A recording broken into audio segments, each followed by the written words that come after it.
Dear students, आप सभी का क्रेजी उड़ान क्लासेस में स्वागत है। उम्मीद है आप सभी को करंट अफेयर्स की पहली क्लास पसंद आई होगी। आज हम दूसरी क्लास में भारत सरकार द्वारा हाल ही में घोषित सर्वोच्च नागरिक पुरस्कारों के बारे में चर्चा करेंगे।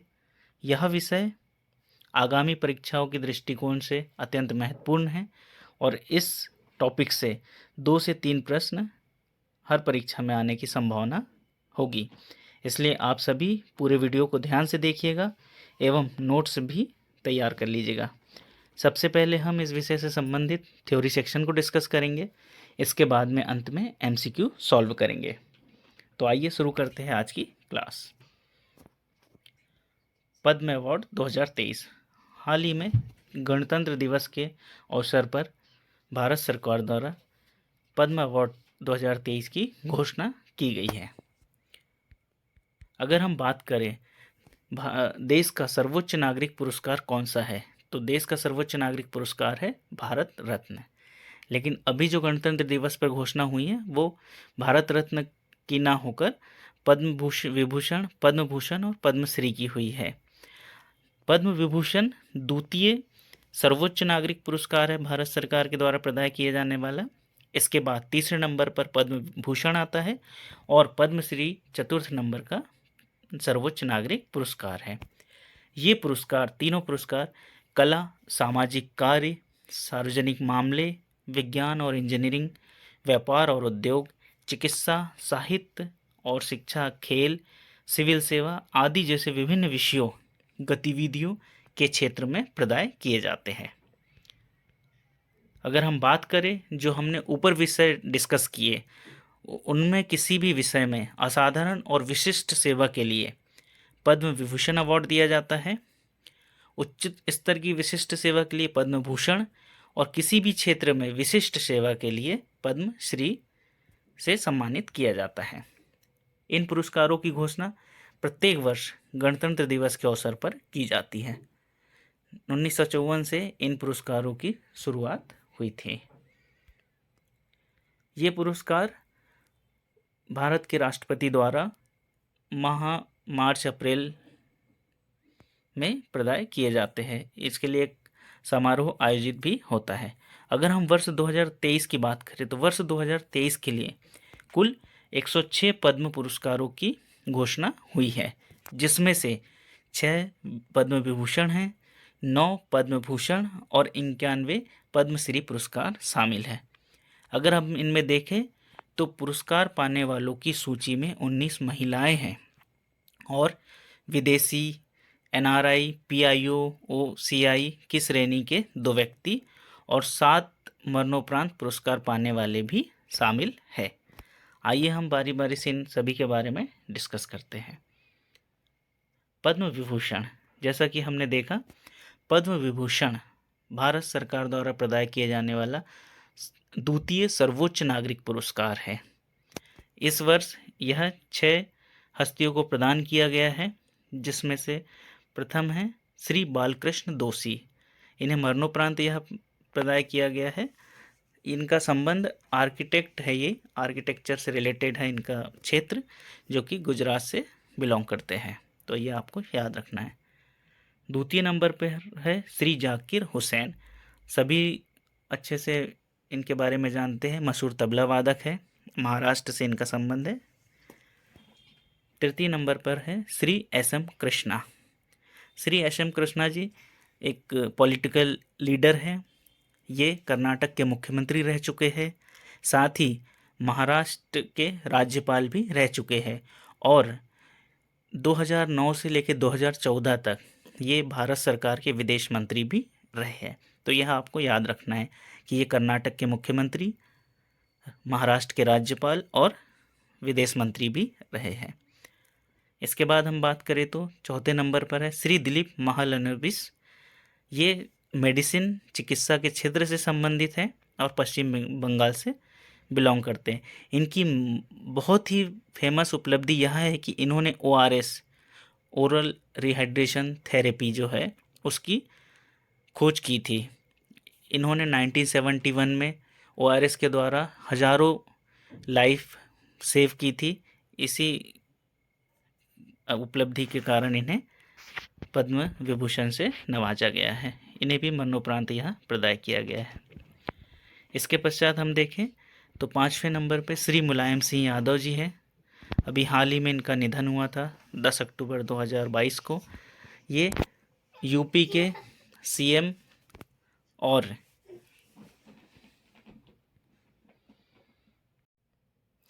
5वें नंबर पर है श्री मुलायम सिंह यादव। अभी हाल ही में इनका निधन हुआ है। उत्तर प्रदेश के पूर्व मुख्यमंत्री, भारत सरकार में रक्षा मंत्री भी ये रह चुके हैं और समाजवादी पार्टी के संस्थापक, और यूपी से बिलोंग करते हैं। हम सभी लोग इनके बारे में भली भांति परिचित हैं, तो आपको इनका याद रखना है। इसके बाद है एक नया नाम श्रीनिवास वर्धन, जो कि साइंस और इंजीनियरिंग से रिलेटेड है और यूएसए से बिलोंग करते हैं। तो ऐसे कुल मिला के 6 लोगों को पद्म विभूषण से सम्मानित इस बार किया गया है। अब हम चर्चा करते हैं पद्म भूषण के बारे में। तो पद्म भूषण जो है 9 हस्तियों को प्रदान किया गया है। इसमें पहला नाम है श्री एस.एल. भैरप्पा। साहित्य और शिक्षा से इनका संबंध है, जो कर्नाटक राज्य से ये बिलोंग करते हैं। श्री कुमार मंगलम बिरला, वाणिज्य और उद्योग से रिलेटेड है, हम लोग अच्छे से भली भांति जानते हैं। आदित्य बिरला ग्रुप के ये चेयरमैन हैं और महाराष्ट्र से बिलोंग करते हैं। श्री दीपक धर, विज्ञान और इंजीनियरिंग से इनका संबंध है, महाराष्ट्र राज्य के ये भी है। सुश्री वाणी जयराम, ये मशहूर सिंगर है साउथ इंडस्ट्रीज़ की। इन्हें आधुनिक भारत की मीरा भी कहा जाता है। यह आपको याद रखना है। आधुनिक भारत की मीरा किसे कहा जाता है? सुश्री वाणी जयराम को। ये तमिलनाडु से बिलोंग करती है। स्वामी चिन्नाजियर, ये अध्यात्मवाद से रिलेटेड है, तेलंगाना राज्य के। सुश्री सुमन कल्याणपुर, ये भी मशहूर सिंगर है, ये महाराष्ट्र से बिलोंग करती है। श्री कपिल कपूर, साहित्य और शिक्षा से रिलेटेड है, दिल्ली से बिलोंग करते हैं। सुश्री सुधा मूर्ति, आपने नाम सुना होगा नारायण मूर्ति जी का, ये उनकी वाइफ है। सामाजिक कार्यों से इनका बहुत लगाव है और ये कर्नाटक से बिलोंग करती है। श्री कमलेश डी पटेल, ये भी अध्यात्मवाद से रिलेटेड है और तेलंगाना राज्य से है। तो कुल मिलाकर ऐसे 9 नाम हैं जिन्हें पद्म भूषण दिया गया है। आपको ये नाम याद रखने हैं और 6 नाम पद्म विभूषण के भी याद रखने हैं। और यहाँ पर मेन आपको मैंने बताया सुश्री वाणी जयराम के बारे में, जो आधुनिक भारत की मीरा जिन्हें कहा जाता है, ये आपको याद रखना है। अब हम डिस्कस करते हैं पद्मश्री। चूँकि पद्मश्री 91 हस्तियों को प्रदान किया गया है, तो इतने सारे नाम तो हम याद नहीं रख सकते, लेकिन हम मुख्य नाम याद रखेंगे। हम अभी मध्य प्रदेश के जितने 4 हस्तियों को ये प्रदान किया गया है, उनके बारे में अलग से डिस्कस करेंगे। पहला नाम है सुश्री जोधैया बाई बैगा, कला से है रिलेटेड है ये। दूसरा है श्री मुनीश्वर चंदावर, ये मेडिसिन से रिलेटेड है। और संयुक्त रूप से रमेश परमार और सुश्री शांति परमार जी को ये दिया गया है, कला से रिलेटेड है। अभी हम नेक्स्ट स्लाइड में इनके बारे में विस्तृत चर्चा करेंगे। चौथे नंबर पे हम अगर डिस्कस करें तो श्री राकेश राधेश्याम झुंझुनवाला, अभी हाल ही में 2022 में इनका निधन हुआ है। इन्हें बिग बुल भी कहा जाता है, ये शेयर मार्केट के बिग बुल कहलाते हैं, बहुत फेमस हस्ती थे, ये नाम आपको याद रखना है। इसके बाद है श्री M.M. किरवानी। अगर आपने अभी हाल ही में सुना है कि गोल्डन ग्लोब अवार्ड से फिल्म RRR का जो सॉन्ग है नाटू नाटू, उसको गोल्ड अवार्ड मिला है ओरिजिनल सॉन्ग के लिए। तो ये M.M. किरवानी जी इसके संगीतकार हैं, जो आंध्र प्रदेश से बिलोंग करते हैं, तो ये आपको याद रखना है।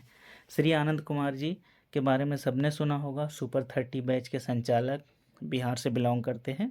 मूवी भी आई थी इनके ऊपर, ऋतिक रोशन ने जिसमें अभिनय किया था। इसके बाद रवीना टंडन जी के बारे में भी सुना ही होगा, कला से रिलेटेड है, ये महाराष्ट्र से बिलोंग करते हैं। तो हमने ऐसे 7 नामों को डिस्कस किया है और 3 नाम हम देख लेते हैं जो खेल से रिलेटेड है। SRD प्रसाद, ये नाम आपको याद रखना है। SRD प्रसाद जो है वो केरल के कलारी पयट्टू खेल से ताल्लुक़ रखते हैं, ठीक है। इसके बाद K सना थोइबा शर्मा, ये मणिपुर से ताल्लुक़ रखते हैं। उनको मणिपुर के मार्शल आर्ट थांगटा के बढ़ावे और उसको सिखाने के लिए पद्मश्री अवार्ड से सम्मानित किया गया है। और तीसरा नाम है गुरचरण सिंह। गुरचरण सिंह दिल्ली के क्रिकेटर है और क्रिकेट में इनका बहुत बड़ा योगदान है। इन्होंने क्रिकेट जो है प्रथम श्रेणी से आगे नहीं खेला है, लेकिन कोच के रूप में इन्होंने बहुत महत्वपूर्ण भूमिका निभाई है और अजय जडेजा, कीर्ति आज़ाद, मुरली कार्तिक जैसे कई अंतर्राष्ट्रीय खिलाड़ियों को इन्होंने कोचिंग दी है। आइए अब हम मध्य प्रदेश की हस्तियों के बारे में डिस्कस करते हैं जिन्हें पद्मश्री पुरस्कार प्राप्त हुआ है। पहला नाम है सुश्री जोधैया बाई बैगा। जोधैया बाई बैगा जो है वो उमरिया डिस्ट्रिक्ट से बिलोंग करती है और ये यहाँ एक छोटा सा गांव है लोढ़ा, इनकी रहने वाली है और बैगा जनजाति से इनका संबंध है। इनकी उम्र वर्तमान में 83 वर्ष है और इन्हें 2022 में नारी शक्ति पुरस्कार से भी सम्मानित किया जा चुका है। आप यहाँ पर इमेज में जोधैया बाई बैगा को देख सकते हैं। जोधैया बाई बैगा ने बैगिन पेंटिंग को पुनर्जीवित किया है। जो बैगिन पेंटिंग है वो बैगाओं के घरों की दीवारों को सुशोभित करने के लिए जानी जाती है, जिसमें बड़े देव और बाघासुर की छवियाँ उकेरी जाती हैं।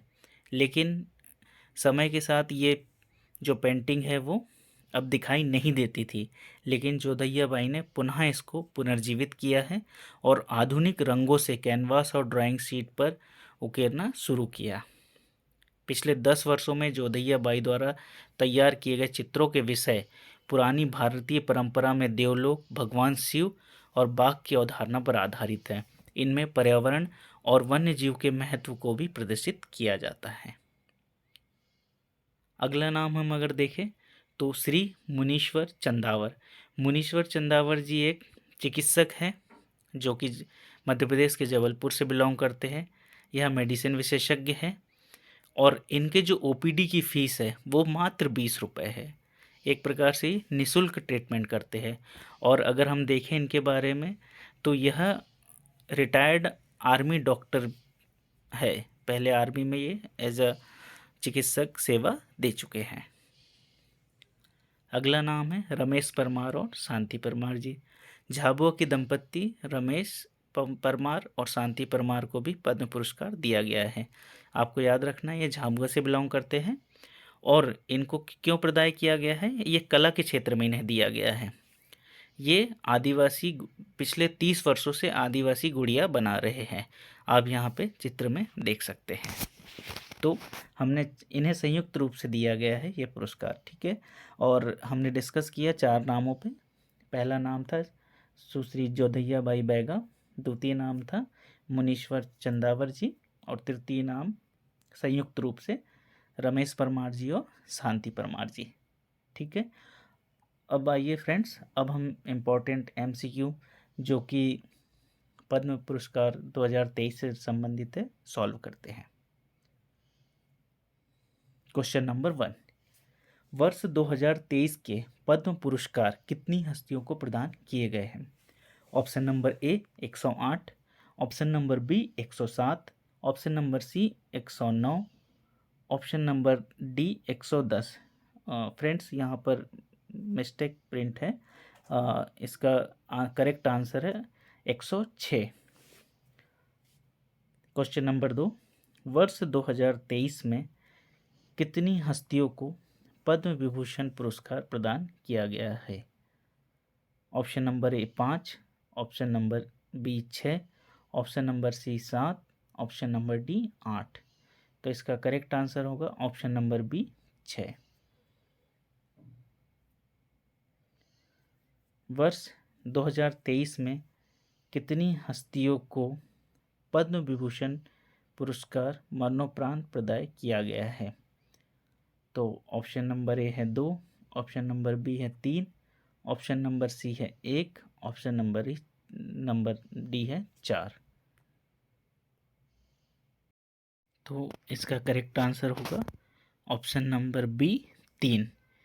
श्री बालकृष्ण दोषी जी, श्री मुलायम सिंह यादव जी और श्री दिलीप महालनोबिस जी को मरणोपरांत ये पुरस्कार दिया गया है।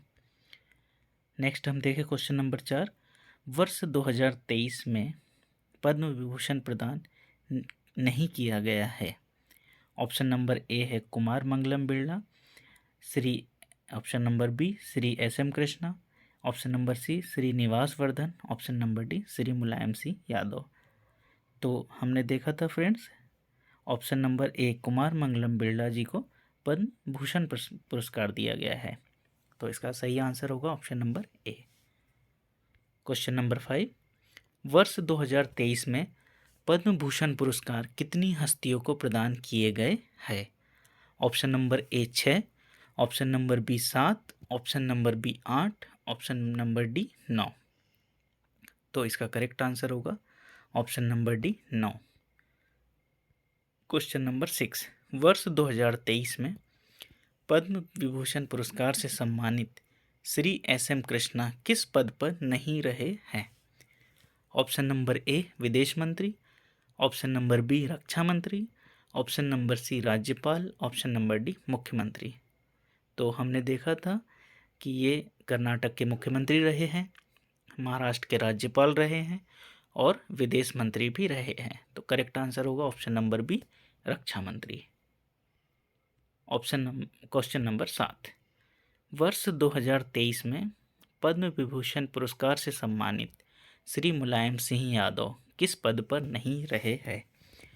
ऑप्शन नंबर ए विदेश मंत्री, ऑप्शन नंबर बी रक्षा मंत्री, ऑप्शन नंबर सी मुख्यमंत्री, ऑप्शन नंबर डी इनमें से कोई नहीं। तो हमने देखा था ये यूपी के 3 बार मुख्यमंत्री रहे हैं। वर्ष 1996 में रक्षा मंत्री के पद पर भी रहे हैं। तो इसका करेक्ट आंसर होगा ऑप्शन नंबर ए विदेश मंत्री। Question number 8।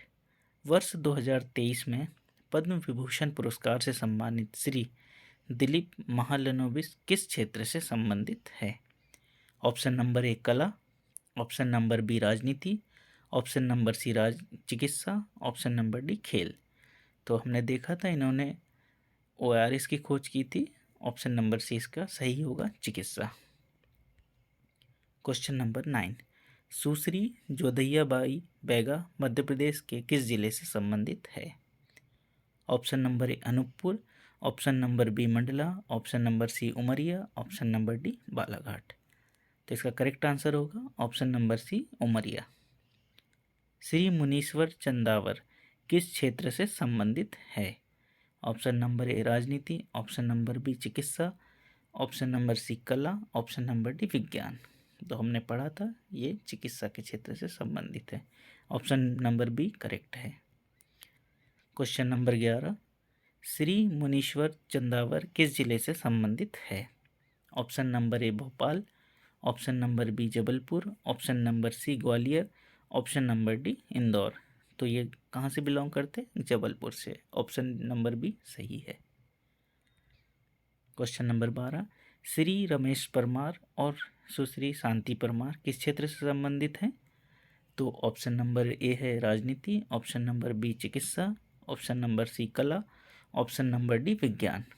तो किससे संबंधित है, कला से। ये आदिवासी गुड़िया पिछले 30 वर्षों से बना रहे हैं। Question number 13। विदेशियों NRI, PIO, OCI की श्रेणी में कितने लोगों को पद्म पुरस्कार 2023 होगा सम्मानित 2023 में सम्मानित किया जाएगा। यहाँ पर मिसप्रिंट है।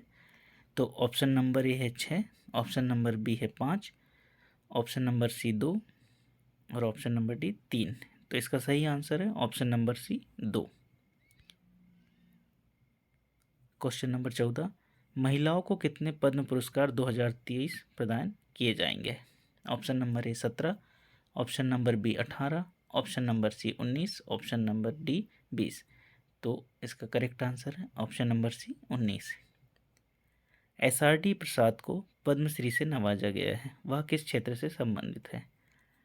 ऑप्शन नंबर ए है कला, ऑप्शन नंबर बी है विज्ञान, ऑप्शन नंबर सी खेल, ऑप्शन नंबर डी राजनीति। तो इसका सही आंसर होगा ऑप्शन नंबर सी खेल।